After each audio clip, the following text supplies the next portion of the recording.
কোরবানিতে আমরা অনেকে দুটি ভুল করে থাকি, যার ফলে কোরবানিটা অনেক ক্ষেত্রেই অর্থহীন হয়ে যেতে পারে। তার একটি হলো, আমরা অনেকেই কসাইদেরকে কোরবানির পশুর গোশত অনেকটা বিনিময় হিসাবে দিয়ে থাকি। কসাইয়ের যা পারিশ্রমিক হওয়ার কথা, তার চাইতে কম পারিশ্রমিকে তিনি অনেক সময় রাজি হয়ে যান, কারণ তিনি জানেন যে বেশ কিছু গোশত তিনি পাবেন। কসাইকে পারিশ্রমিকের অংশ হিসাবে গোশত দেওয়ার পরে নবী সাল্লাল্লাহু আলাইহি ওয়াসাল্লাম পরিষ্কারভাবে নিষেধাজ্ঞা আরোপ করেছেন আলী রাদিয়াল্লাহু তাআলা বর্ণিত হাদিসে। যার কারণে আ কসাইদেরকে কোরবানির পশুর গোশত বা পশুর কোনো কিছুকে বিনিময় হিসেবে দেওয়া যাবে না। আরেকটি বিষয় হলো, আমরা অনেকেই কোরবানির পশুর বর্জ্য, কোরবানির পশুর মলমূত্র, রক্ত এগুলো যেখানে সেখানে ফেলে আমরা কোরবানির গোশতটাকে আহরণ করে বাসায় চলে যাই।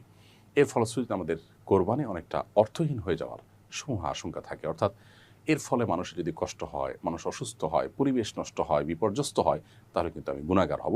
কোরবানি করে আমি আল্লাহর কাছ থেকে যে সওয়াব আশা করছি, সেখানে যদি আমি গুনাহ কামাই করি, তাহলে সেটা হবে আমার সবচেয়ে দুর্ভাগ্যজনক বিষয়। এজন্য আমাদের কোরবানির পশুর মলমূত্র পরিষ্কার করা আমাদের দায়িত্ব এবং এগুলোকে যথাস্থানে ফেলা এটা আমাদের কর্তব্য। ঠিক একইভাবে জবের পর কোরবানির পশুর রক্ত যেন রাস্তাঘাটে পড়ে না থাকে, এটা শুকিয়ে যেন দুর্গন্ধ তৈরি না হয়, মাছি, মশা এবং ডেঙ্গু ইত্যাদি এর প্রাদুর্ভাব যেন না বাড়ে, সেজন্য দায়িত্বশীল আচরণ করা আমাদের কর্তব্য।